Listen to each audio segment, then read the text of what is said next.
David asks, since there was no rain nor seasons before the flood, do polystrate trees have growth rings, i.e. the petrified wood from Noah's Ark? Okay, as the polystrate man, hopefully when I die I won't become polystrate, but if they want to bury me vertically, it'll cost them more money.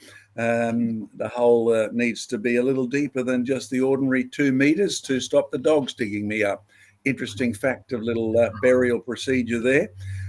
So when you have a look at the polystrate trees, let's take the ones in the UK, because both Joe and I have seen those. So take the one that became famous that we feature at our Jurassic Ark, and that's the Manchester polystrate tree that is really the one that brought the word flood geology back into cognizance.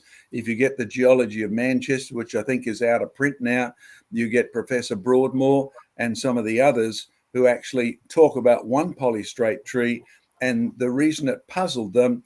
And we've done programs on these, and I went and I showed you how I refound that tree, which had disappeared for quite a while, and re-excavated and cleaned it all up. It was covered in moss and virtually invisible.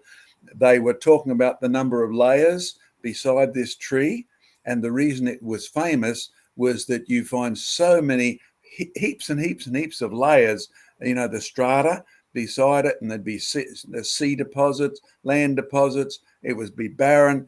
And the professor's argument was, well, if this was really the case, if the fossil layer was laid down in the sea, the tree had to be below the sea level. If it was fresh water, it had to come back up. If it was terrestrial, it had to sink around or rise further. And he said, this is impossible. This tree is not even bent. So basically, this has been washed into place. The tree is standing up. It's a flood deposit. And that was the introduction of the word in secular geology, even though we creationists had continually used it from Noah's flood and the book, etc.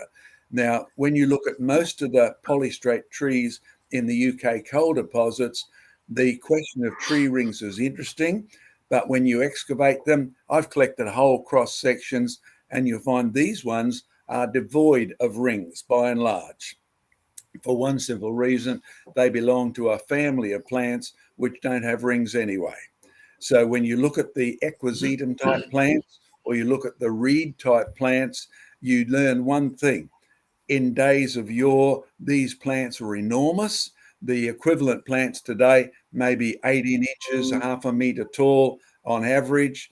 So that, Glenn, when you look at your equisetum plants, the horsetail rushes growing through Tennessee, they may be a meter tall.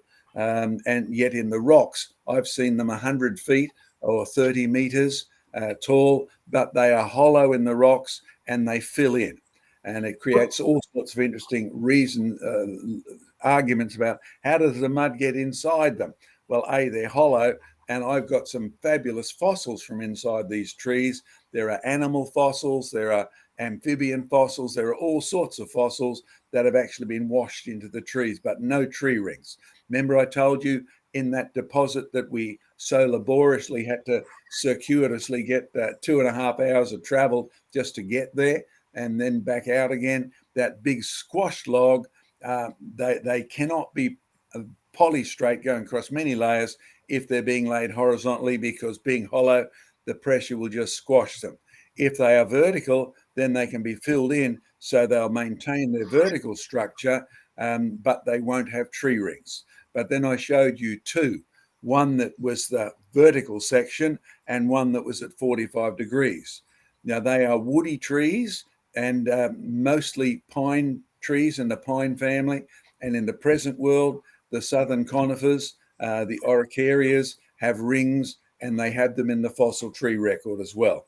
Now, the next bit of the question is assumptive. So you ask, since trees today have rings, and you skip the next little bit, there were no seasons before the flood, so do they have rings? Here is an assumption that tree rings represent growth seasons only. Now, one of the things we've noticed, there's a whole batch of trees that will grow seasonally, yet they have no rings. One reason is because the inside rots out. Come with me for a walk along the coast and I'll show you vast numbers of trees that have flowers and seeds, and yet the inside disappears because of the presence of the rotting effect of seawater, and all of the mangroves don't have any insides. So you preserve those, they won't have any tree rings at all, even though they grew seasonally. Secondly, you find if you come with me to the Northern Territory, where growth is determined by the amount of water, and sometimes you don't have any growth because we have a drought. I've seen drought affected trees, 5 years no rain, 7 years no rain, 10 years no rain, and there's no tree rings. And then you have 3 batches of rain in 1 year and you get 3 growth rings. But therefore you learn one thing: growth is not determined by seasons, it's determined by the favorable patterns to growth. And then there's the third one, and I wish Craig was here to comment on this. One of the things we've noticed is that trees like you and me need a rest. Yep. Yeah, I'm in that, and Diane comment on that with people if you like. Many of the trees will get to a point where they just stop growing and take a break, regardless of the climate out there. So those tree rings match rest periods, not the seasons that you see outside. So all of those would indicate that you would get regular rings even before the flood, but they would not be tied to the seasonal rings like you see in the trees in Alaska or in England or wherever. Glenn or Joe, you got any comments? Yes, that's tremendous what you just taught the audience. And I wish you had taught me that the first time that we went to see the polystrate trees in Tennessee, because after we left, I went back and collected a big stump from the inside of one of those. And I took it to my rock saw and cut it, and I couldn't find any rings or any evidence of any wood tissue.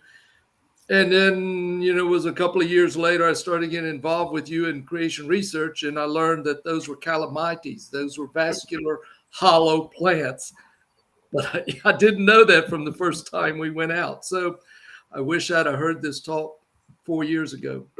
Did you get any good fossils in that cross section, plants and things like that? No, because I was cutting in thin sections, and I cut a couple of them and just said, okay, something's not right. This doesn't make sense.